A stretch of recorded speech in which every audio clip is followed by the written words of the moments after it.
10:30 on Saturday the 3rd. Okay. One section to go. Who's going to kick us off? Joe Bernstein's got his hands up, and then Connor Dunn has literally got his hands up rather than the system, and so has Russell. But we'll go to Joe Bernstein first. Joe, with the first question, please. Jurgen, it's the final game before a long international break. Does that make any difference to you? You don't have to maybe substitute players early. You can give absolutely everything because you know that you haven't got a game for a couple of weeks. I don't have a game for a couple of weeks. The boys have 3 games. So I don't make subs because I don't play. But I don't plan subs before the game. So we react usually on the situation in the game. No, has no influence, obviously. If we all would have holiday afterwards, then it would be slightly different, but the boys don't have. They go, I think, 4 days later, they have to play pretty much all over the world again. In between, they have quite interesting trips to do. So that's like with 30 hours on the flying from one point to another, and then to another, and then to another, until they are the final destination. So, nope. I make the decisions because of the needs in the game.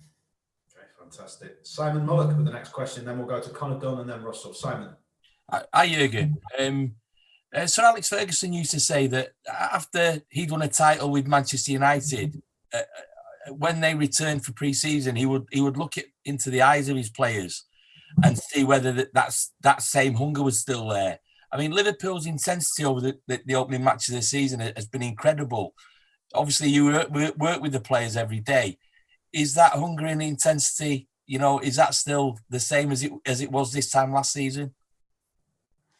That's what he always did. How often did he win the title? 13 times or so? Quite a few, yeah. And he came always back in pre-season, looked in their eyes and saw still the hunger. I wish I would have. He wanted to see whether that hunger was still there. Do you still see that? I want incredible. And I wish I would have Alex Ferguson's eyes, obviously. So, but so we did. I didn't check it, but we agreed a bit longer ago that we try to make this the best time of our lives, as long as we are together, and that's what we are still doing. So I'm not in doubt about the desire and the hunger of my boys, because it's a little bit my job as well to keep that going. And I know myself long enough that I know that I can't do it differently. And so that means we are on the safe side. I would say that if we don't succeed, it will not be because we don't want it with all we have. Then there can be other teams, they can be better. That's in football and life like this, but it's not because of hunger or desire or greed or whatever. No, we are still in the right mood. Fantastic. Okay, now we'll go to Connor and then we'll finish with Russell. Connor. Hello. Another one on Ryan Brewster. Obviously, the deal isn't completed yet. But as I understand it, Liverpool going to have a buyback clause that lasts 3 years to kind of watch him develop and see what moves to make next of him. So I'm just kind of wondering what Julian Ward's role is in that and what kind of information he'll be providing you and just how important that is to keep a track of all the players that are on loan or away from the club. The last part of your question I didn't understand. Honestly, it was a bit quick. Julian Ward, in his role, the players who go out on loan, a little bit different with Ryan. He referred to a clause which obviously we wouldn't comment on because it's private, but in terms of Julian's role. Players okay. who we either yeah. Good, now I got it. Yeah. I lost it when you said Julian Ward. Who's Julian Ward? That's a joke. So now it's obviously very, very important, really very important role, and we work really closely together. And so if you have to go on loan, the best thing what can happen, you have a contract with Liverpool, because then Jules is looking after you. Let me say it like this: it's really, he travels a lot, so he used to travel a lot when traveling was allowed. and they're really in constant contact. And I'm pretty sure if you would ask the players themselves, they would say the same. So that's really on a personal basis, really good. On a professional basis as well, because the things will be sorted. We try to make sure before we give a player on loan, really as much as we can to find the right club. That's very, very important. I wish I could have. I would in Germany. I know more coaches, so better. So here I don't know that many. So that's so that's sometimes for me a bit tricky to make this decision, the way of football they play and stuff like that. But Jules, it's an incredible job. That's true, and so that's very, very helpful for us and for the players as well.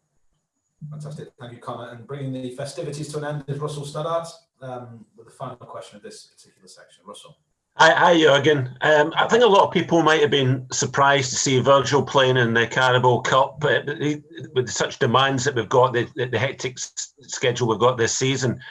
Is he one of those players that just wants to play every game? And will at some point during this season, will you have to sort of ration the games that Virgil and other players have to play? Actually, most of the boys want to play each game, so or even more. Yes, Virgil was absolutely had no problem, but the specific situation gave us a little bit, or brought us in a situation where we needed just our big guns, if you want. Imagine now with my image as a cup ignoring whatever manager, I would have played last night with 2 kids in the last line, and that would have been really. The discussions this press conference would have been completely different probably, but that was not a reason as well. But just we had really only the need and 45 minutes or 60 minutes last night. The actual plan was 45 minutes. That's no problem. It's the intensity of the game is really the longer it goes and stuff like this. When you're in the 80th minute, you have still to make a sprint. That's where it gets really intense. Until then, it's not a problem at all, and so that's why we made the decision. That's how it is. But Joel injured, and Fabinho was not really planned to play. I really liked a lot what Reece Williams did last night. It looked really good. Billy could have played as well, but he was slightly injured. And then, how I said, with 2 kids in the last line, it was a bit too tricky. How I said, we wanted to win the game, and we could have, but we didn't. No, it was just possible, and that's why we did it. He's such an important player, though, isn't it? That you have to sort of ration these opportunities, these appearances. Sorry? Russell thinks you should ration the opportunities for. What's a ration? Ration, as in not playing as much. Is that fair, Russell? I'm just saying that he's such an important player that in the back of your mind, because there's so many games back to back, isn't there? That you don't want to play him too. No. Oh, definitely. But look, that's with all my players like this. I know what you mean, Virgil, the center of the defense, stuff like this. You're 100% right, and I'm happy nothing happened. But the situation, how I said, we don't make the fixtures. We get the fixtures and we play. And sometimes we have the choice between 6-7 players for 2 positions, and sometimes we don't have. And when we don't have them, then there are no solutions, no perfect solutions. And last night we thought that's the best possible solution, and that's why we did it.